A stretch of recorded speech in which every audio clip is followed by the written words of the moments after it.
από τον Eddie Dzebay. Ο άνδρος είναι ζεστός, ο άνδρος είναι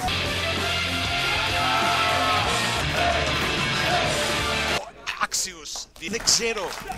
Δεν μπορώ να φανταστώ. Που μετά από τόσα χρόνια επανέρχεται στην ενεργή δράση παρά την κατάκτηση του τίτλου. Ανταλλάσσουν γροθιά στη μέση του ring. Βλέπεις πως αντιδράει. Όχι. Πάει για ένα τρομερό για να καταφέρει να κερδίσει και να κερδίσει το τίτλο. Και κάπως έτσι τώρα πάει από τα σκοινιά. Antenna Plus. Νέα είναι αυτά τα μυστικά κρατιούνται από τα Frankenstein. Δεν το καταλαβαίνω. Και είμαστε στο Lane Entertainment Studio που γίνεται χαμός στο ring αυτή τη στιγμή με τον Eddie Dzebay. Ο Eddie Dzebay εκτός από την ελληνομαϊκή μάχη φαίνεται και πάλι έχει μεγαλώσει σε δύσκολες στιγμές. Αποφεύγει ο Eddie! Κάτω πέφτει! Καλή! Ο άντρος την πάτησε.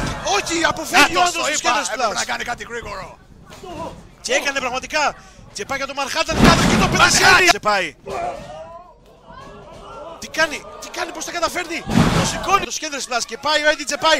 Πετάει ο Eddie! Αυτό ήταν αρκετό για τον Eddie Dzebay! Τέλος του αγώνα! Champion! Πρέπει να σηκωθεί βέβαια ο Eddie Dzebay για να ξεκινήσει ο αγώνας. He's back. Σηκώθηκε ο άνδρος! Τι κάνει! Manhattan κάτω! Δεν πρόλαβε να παρεκκινήσει. Έγινε Smack Heavyweight Champion.